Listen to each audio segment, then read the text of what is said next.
く日本語。うん、逆に日本語をしてないと落ち着けない、気持ち悪くないんですよ。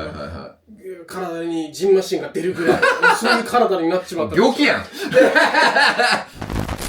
すごい若い子、今ネットがさ、すごい、ね、ネット誰でも使える状態になって、子供もみんな携帯持ってるじゃん。だからみんな結構若い時から日本語の勉強しててね、みんなだからまあ、よくクラブしてるヤナちゃんっていう子がいるんだけど、オーストラリアのね、その子も12歳からやってんのよ。それは上手くなるよっていうね。いや、それはそうです、ね。ひたすら日本語に没頭してやってたから、12歳からね。だから、今はそういう時代になってて、だから日本語が上手い人すごい増えたなっていう、感覚あるんだけど、逆に大人で、もう完全に大人じゃん、22って。そうですね。その時からやり始めて、このレベルにまで行った人、逆にマジでほとんど見たことないよと。だからそれはすごいなと思ってて、だから、やっぱり時間22歳って多分もう仕事とかまあ学生とかいろいろ多分忙しいと思うんだけど、よくその時間作れたなっていう。そうですね。まあ僕のバックグラウンドはちょっと不思議でして。不思議。まあっていうのはですね。不思議な人なんですね。僕最初大学に行けなかったですね。なるほど。最初18歳の時に、本当に大好きな彼女ができて、いわゆる初恋。素敵。で、素敵。まあ、その時までこれといった目的とか特に何もなかったですね。ただただ生きていっただけです。でも、まあ、その子がなんか僕の人生に現れてから、もう、この子のためなら頑張れるっていう気持ちになって。いいじゃん。そうですね。まあ、全然金のない家庭から来てるんですよ、私は。南ロンドンで、まあ、シングルマザーの家庭で3人兄弟。大変だ。そういう感じで育てられました。で、その18歳の時から中央ロンドンで営業の仕事をやり始めて、トップまで、セールスのトップまで這い上がってきたんですよ。すごいじゃん。そう、すごい、さすが。その時。いや、さすが。かっこいいね。いや、でも、4年付き合った末、振られちゃった。あららららららららら。ねえ、あんな頑張ってたのにね。そう。いや。でも、私のせいでもあります。なるほどね。僕、その時、大学行くって決めてから。ああ、もう、俺はもう、これから大学入るんだって。そう、22歳の時に。で、その彼女は、やっぱ最初、僕を支えてくれて、金がないけど、彼女が頑張る。ようやく稼ぐようになったけど、また逆戻りするの。なんか、やっといいところに来たのに、なんか稼ぐようになって、なんでそのことするの全然、納得してくれなくて、でも大学、特に1年生みんなやっぱパーティーをするじゃないですか。ただ遊びたいだけだろっていうか、なんで日本語を勉強してる多分日本人女性やりたいだけでしょみたいな。いや、そうじゃないっつって。でも、僕には結構やっぱマスタープランみたいなのがあって、営業仕事をやってて、その稼いだお金を投資に回したんですね。で、その金を運用してる中で、その金融業界にすごい関心を持ち始め、いろいろ勉強してたんですよね。で、ロンドンはすごい金融センターじゃないですか、世界中の。で、ここで実際働けるのであれば、今以上に稼げる。本当に自分の運命を変えれるほどのお金を稼げる。それは分かってて、で、僕の家庭は貧乏で、教育を重視するような家庭じゃないですよね。でも、うちの家族はずっと僕の才能を信じてくれたから、多分、人並み以上にちょっと自信があって、根拠もないし、ただ自信があって、これならもっと高いところに行けるっていう自信があったんですよね。素晴らしい。うちのお母さんでも、他の周りの人たちでも、めちゃくちゃに不思議られたんですよ。そうね。なんかいい仕事してるのに。いきなりなんで日本語だよっていうね。なんで日本語だよ。ちなみに、そこ大事なところ話してないんだけどさ。そう。だから、どういうタイミングで、俺日本語やるんだって思ったの？それは、きっかけって何？その大学に行こうと思ったタイミングで、なぜその大学に行くのか。そもそも金融業界に入るためでした。そのためだけ。でも、その、金融業界に入るのは狭きもんですよ。まあ、その、金融業界って言っても証券だったり、その投資銀行、結構、一流の仕事ですよ。もう本当に僕みたいな底辺の人間が、底辺の人間じゃないよ。大丈夫だよ。もう本当にお花畑しそうなんです。いや。本当に。だから、これといった特徴がなければ、もう無理なんですよ。はっきり言って。で、その特徴って、僕にとって日本語なんですよ。なぜなら、その金融センターを考えると、はい、ロンドン、ニューヨーク、シンガポール、香港、東京、5つあると思うんですよね。一応上海があるんですけど、それちょっと独立してる感じだから、あんまり、一旦ノーカウント。で、その5つの中で、英語が中心に使われてないところって東京しかないじゃないですか。要はあれか、もう、プラスアルファで、他の能力を身につけたいっていうことで、日本語を。そうです、っていう感じかな。今の話聞くと。そう。大学は経済専攻なんですけど、プラスアルファで日本語も、やってたら俺はもっと強くなれるんじゃないかと。じゃあ、ってことはだから、日本とか日本語に興味がすごいあって始めたわけではないんだ。いや、でもそれもあります。計画的な感じで。結構、合理的な理由もあれば、すごいな。感情的な理由もあります。すごいね。もうちょっと、その合理的なところに関しては、それだけじゃなくて、僕は、こういう根血っぽい顔してるから、根血っぽい。なんか、実際根血なんですよ。ハーフね。ハーフでもない。黒人でもない。ハーフでもない。白人でもない。結構、不思議な存在なんですよ。だから、生まれてからどんなグループにも属していないっていう。いや、地獄ネタ多いな、お前。大丈夫だから。動画ではブラックマンと書いてるんですよ。なるほどね。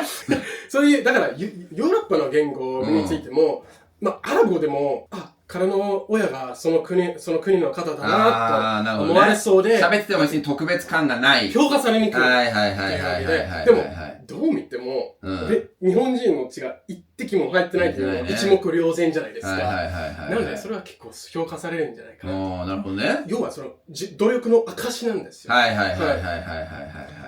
それが理由で。で、さっきの質問に対して、ただ、その計画的なあれじゃないですか。いや、ただとは思ってないよ。ただ、やっぱ、そういう計画的な部分もあったんだなって。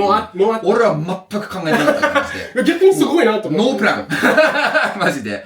俺はもうとにかく好きで、まずは日本語をもう覚えてから考えるみたいな。もうとりあえず日本語を習得したら、日本行ってみようみたいな。もうぐらいの計画しかなくて、自分がどうしたいかとか全く考えてなかったから、逆にそれはそれでいろいろ、でも、日本でね、就活っていうのがあって、その時に結構考える時間があったから、まだ良かったんだけど、マジでもうノープランだったので、だから逆に、20代で、しかも20代前半で、こんなしっかり考えて行動できる人って、まあいないよ。大体の俺結構これ自分でいつも話してるんだけど、20代って一番元気じゃん。絶好調じゃん。もう無敵だと思うじゃん、自分のこと。普通の20代ってね、俺ら最強だみたいな気持ちじゃん。だけど、経験ないし、自分がどうしたいか分かってない人が多いのよ。だから結局なんやかんやこう過ごして、いろんな経験失敗もして、で、やっと30代になってちょっと落ち着いてくるみたいなパターンが多いと思うんだけど、もうもうまさしくそんな感じで、20代は俺何やってんだみたいな、超適当に仕事しながら世界一周したり、日本全都道府県制覇したりとか、いろんなことやったのよ。で、それは逆に今となってはすごい良かったなと。逆にね、若いうちにたくさん遊んで好きなことやって良かったなと思うんだけど、逆に、だからもっと若い時に、こんな計画的っていうかなんかちゃんと考えて行動してるのすげえなと思ってて。いやー、僕、そのね、余裕のないところから来てるから、それをしっかり考えないと、もう人生はやばいですよ。そういったレベル感で頑張ってきたんですよ。ちょっと、日本結構、ヘビーな話になってそうね。日本語の勉強。まず、だから、彼女と付き合ってます。でも俺は日本語やるんだって決めました。で、大学に入ってから勉強し始めた。それとももう独学でし始めて。大学に行こうと思ったら、実は申請しないといけないじゃないですか。で、そうすると、半年でもない、数ヶ月ぐらい、独学で勉強し始めて。数ヶ月。そう。で、大学に入ってからそれを継続しただけですね。大学の名前言っていい？はい、ソアス大学。すごい大学ですよ、皆さん。めちゃくちゃエリート。ソアスめちゃくちゃいい大学なんで、有名な大学なんだけど、特に日本語の勉強だったりとかね。あと、日本語のスピーチコンテストの、あれも開催してる、ね。そう。僕、そういえば、言いたいことがある。いや、でも、ソアスがね、本当に素晴らしい大学だって、だからすごいよ。じゃあ、ソアス入って、経済とかの勉強しながら、副専攻で日本語かな？それとももう、大学では一応正式には勉強してないんだけど、独学でずっとやってたの1年生の時に、副専攻みたいな感じで、なるほどね、でも中級レベルとは言われたんですよ。数ヶ月しか勉強してなかったのに。すごいね。いや、全然そういうレベルじゃなかった。いやもう、天才ですね。いや、先生が本当に喋ってるっていうか、僕が宿題が与えられたかどうかですら知らなかった、そういうレベルでした。もう、やばかったですよ。で、何かしないと。でも、一番の目標は金融業界に入ること。日本語はあくまで2の次。あとは、実家で家賃を払ってるから、バイトをしながら、その営業の仕事から稼いだお金を全部学費に使ってたんですよ。なるほど。借金し、弁護だから借金するのは怖くて、なるほどね。自分の金で、すごいね。全額を使ってた。すごいなぁ。いや、で、それぐらいのね、覚悟ができたんですよ。素晴らしい。でも、なんですかね。それは、自分にとってすごい、どん底でしたよね。だって、彼女に振られちゃって、で、彼女もメンヘラ気味で、SNS を消させて、友達から遠ざかってしまったんですよね、当時。だからもう、彼女もいない。友達もあんまり周りにいない。金も全部なくなって、前の職場から完全裏切り扱いで、もう何もないんですよ。しかも、失敗作は何でもない。これがうまくいかなかったら、俺の人生はやばいです。終わりだみたいな。終わりなんだ。そう。なるほどね。ある種の危機感を抱いたんですよ、当時。金融業界に入るのはインターンをやらないといけない、1年生から。だからいろいろインターン探して、忙しくて、バイトで。だからその隙間時間で日本語を聞きまくってたんですよ。実家から通ってたんですけど、往復は3時間大学に。そう。で、バスでね、揺れながら隙間時間で日本語を、ずっと日本語弾いてんだ。ずっと日本語漢字とか書いたりして。日本語の勉強始めて、もう全部やるわけ。もう、読みも書きも全部一気にとりあえず必死にやるみたいな感じだったの。まあ、ジョージさんと同じタイプで、やるからにはちゃんとやりますみたいな。じゃあ、ひらがなもカタカナも漢字も全部独学でやってるの？そう、ひらがなとカタカナは1日で覚えたんですね。最初。いや、もう。1日でひらがなとカタカナ全部完璧に覚えた。はい。もう、ゲームをやって。すごいね。定着したんですね。なるほど。まあ、アプリとか、今ね。俺が、やり方次第ですよ。そう、まあね。俺が日本語勉強し始めた時は全然アプリとかないからさ。確かに。ネットもそんな、YouTube もそんな、あったけど、今みたいな感じでは全然ないから。だから、もう全部もう手動よ。もう全部手書きで、もう普通に、もう、練習するしかなかったから、もう逆に羨ましい今時のね、若い子がね、アプリとか使ってね。確かに。なるほどね。早いな。じゃあ漢字も同じような、似たような感じでも。一日は無理。それは無理だろうけど、漢字はじゃあどうやって勉強したの？そうですね。それは最初の方は結構苦労してて、教科書。買ったんだ。そう、もちろん1年生で、履修した授業で、それをおすすめられたなんてやつだった教科書。多分みんなの日本語だ。みんなの日本語ね。そういうあったね。典型的なをやってて、全然効果ないですよ。そうね。でも、ちょっと日本語後回ししてしまったんですよ、正直。その時。あまり真面目に勉強してなかったんです、その時。なぜなら、インターンを本当に見つけないと。いろいろね、ゴールドマン・サックスとかモルガン・スタンリーとかいろいろなイベントに行ったりして、ようやく受けたんですね、オファー。で、そっからですね、多分、その2年生の時にインターンがあって、で、その面接の時に、お前、なんか日本語できるらしいですね。みたいな言われて、全然なんかその経済の学歴とか全く気にしてなくて、俺、どうやって自分の名前、私の名前を日本語で書けるんですか面接で。すごいね。そう、興味で、これが、僕は思っていたより聞いてるんじゃない？俺の。そう。なるほどね。だから、なんかこの業界って、すごい難関大卒ばっかりで、僕よりはるかにすごい学歴がある人、僕よりはるかにすごい家庭で育てられてる人、お金ある人、世界を見てきた人は何人かいる。でも、僕にはこの日本語という強力な武器があるんですよ。これさえ使いこなせば、もう無敵になると信じたんですよ。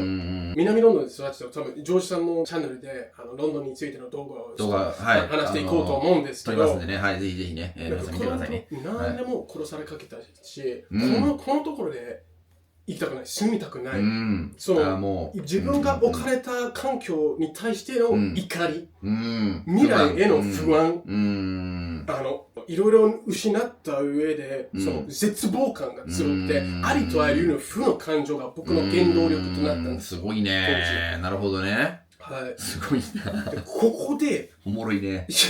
おもろいおもろい。マジで、ここで集中して、没頭して頑張らないと、もう終わり、おしまいなんですよ。殺されるかもしれないです。それくらいの危機感、なるほどね。そういったレベル感で頑張ってきたんですよ。本当にもう、人間性ですら捨てたと言っても過言ではないぐらい。それはどういうことかというと、俺、昔、視力がめちゃくちゃやばかった。はい。今ちょっと手術を受けて直したんですけど、メガネじゃかけてたんだ。イギリスでいうマイナス6点、日本でいう 0.1 取ったと思うんですけど、すごいね。それがあって、授業が終わったら、あえてメガネを外して盲目状態で歩いたんですよ。やば。そうすると、人の顔色、人間関係全部遮断して、ひたすらその金融業界に入ることと、日本語への執着の限りなく機械に近い状態になってたんですよ。なるほどね。プログラムされたロボットみたいな感じですよ。もう知らないクラブとかパーティーとか知らない。もうそれぐらいの覚悟で出てきたんですよ、その時。なるほどね。だから2年生全く日本語を勉強してなかったんですよ。もう忙しすぎて。で、3年生の時に、その夏休み、そのインターンを経て、夏休みに入って、そこで漢字を、多分4ヶ月ぐらい、漢字の、女優漢字を、そう覚えたんですね。で、女優クラスに入って、その3年生、上級と言われまして、入って、その時、日本語能力試験はまだ受けてない。全然受けてない。でも僕より上手い人がそのクラスにいたんですよね。上級ですからね。僕はその趣味程度でやってきたんですけど、そのインターンの経験を経て、実際日本語でできて、すごい有利になるだろうなっていうのを実感して、はい。そこで初めて真面目に日本語を取り上げる。しかもそのインターンから正式なオファーをもらったんですよ。だからそれは一旦クリア。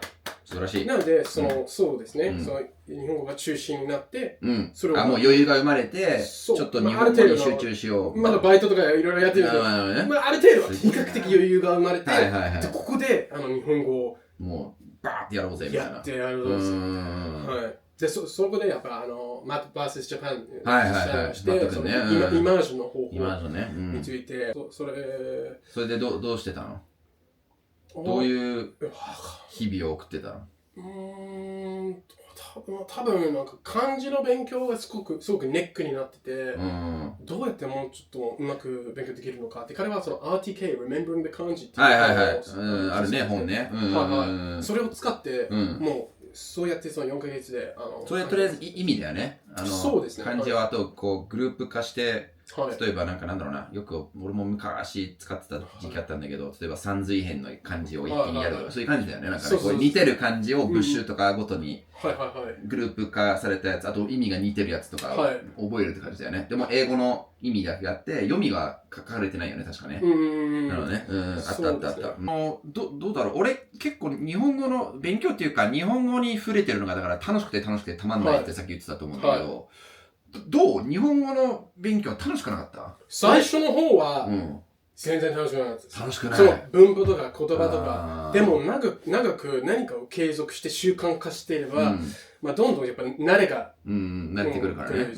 それでちょっと楽しくも。で、そこから、自分が、本当に見たい、好きなコンテンツを見れるようになった時になって初めて、楽しく感じました。なるほどね。最初の方は全然、なんか、こんだけ忙しいのに日本語の勉強やんなきゃっていう感覚でやってたんですよ。無理やり感がすごくあって。でも途中でその金融番組とかを見て、で結構モノマネするのが好きで、そういうのは結構ね、面白かった。なるほどね。そういうの本当に好きになった。シャドウイングみたいな感じ？そうですね。結構無意識的に、やってた。もう気づいてやってたみたいな。じゃあそういうこといいだね。やっぱそれでちょっと楽しくなったんだね。日本のビジネス文化、かなり独特なので、その辺結構逆にすごいね。もうそのドラマ見て覚えたって感じ？ドラマとか本を読んだりして、で、途中で日本人の彼女があらら、できちゃったのね。あらららららら、そうなのね。なるほどね。いろいろ教えてもらったり。そうで、彼女はイギリスで仕事してたんですね。